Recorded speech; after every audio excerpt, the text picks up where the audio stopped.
Hello, in this video I'm going to talk about how not to fall flat on your face by listening to the advice of professionals. Well, I just got done flyboarding on Lake Wanaka behind me, and what flyboarding is, you take your feet and strap them into boots that's attached to a board, and on that board there's a big 100-foot hose that connects to a jet ski, and somewhere on that jet ski there's a power button essentially that regulates water through the hose that goes through your individual feet that propels you into the air. Up to 20-25 feet. So before we took off, the instructor was very careful to let me know about all the things I needed to do while I was on there. So he didn't want me to get hurt. And one of the things he told me to do is to always keep my head forward and up, because if I look down, you go in the direction where you look, just like mountain biking, just like motorcycle riding. And if I look down and I want to go down, guess what? Boom, crash. That's not fun. And also to always be leaning forward. If you lean back when you're 20 feet in the air, that's going to be pretty hard to recover from, and you're going to get hurt. It's not going to feel good. So anyways, he went through all the instructions and we were off. So we it's kind of neat actually to go out to the middle of the lake. I'm the one in with my boots on to propel us forward. So actually I had to lean on my stomach, and the guy would turn on the pump, which put the water through my feet, which kind of propelled me out to the middle of the lake. Kind of sucked too, because I got a bunch of water in my mouth, but that's all right. The guy told me it was going to happen, but still, you're not prepared for it. Felt like I was drowning. Anyway, so we get out there, and we start off by just going, 3, 4, 5 feet in the air, just get used to it. And a couple minutes later, I got that down pat, so we go higher and higher. Finally, we're about, maybe 12 feet up in the air. And it's starting to get a little sketch. It's a little bit intense. It's a little bit scary.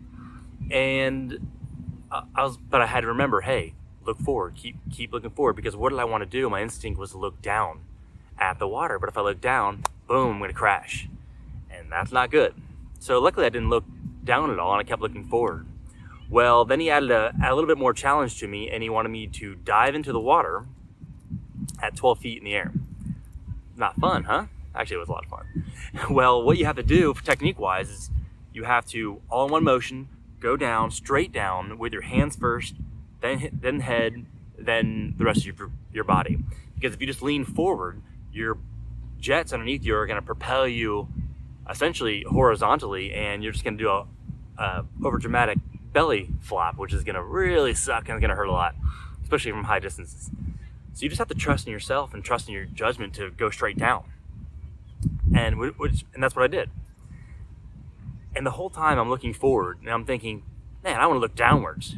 But the instructor said not to do it. And you have to realize and recognize in life the instructors that are out there, the people that are the professionals, that they know what they're talking about, they know what they're doing. And sometimes you want to do things your own way, and that's going to cost you. If someone is a professional and knows what they're doing, just listen to them. Let's take their advice and run with it.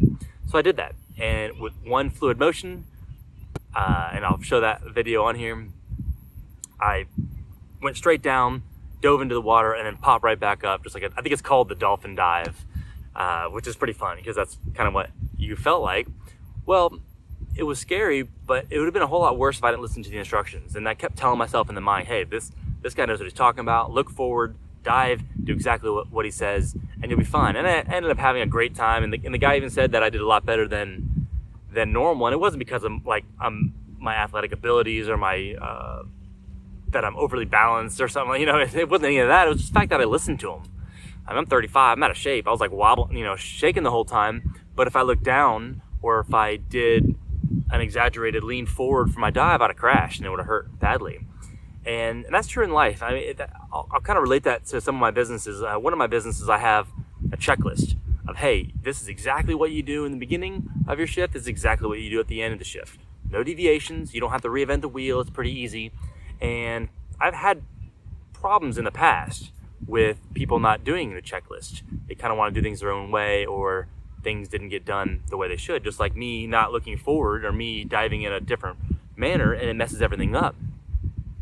And so it's important as an employee and as a business owner to follow the instructions. And if you're a business owner and no one's following your instructions, guess what? The first thing you got to do is look in the mirror and say, hey, am I portraying this in a way that's understandable and that people are getting? Is my technique Is it good or is it confusing to other people? Because if everyone's doing it wrong, and I don't care how organized you think you are, it might be time to change your approach.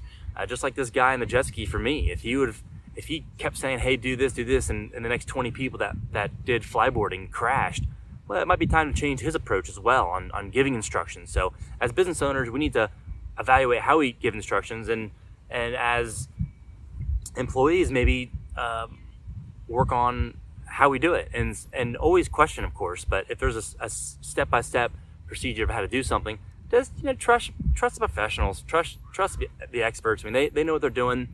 And luckily, I didn't crash hard. I crashed a couple times, but at the end there, I was like 20 feet in the air, and he's like, "Do the dolphin dive." I was like, "Nah, I'm good." So yeah, hopefully you found this video helpful, and follow the instructions, and you'll be all right. And I'll talk to you next video.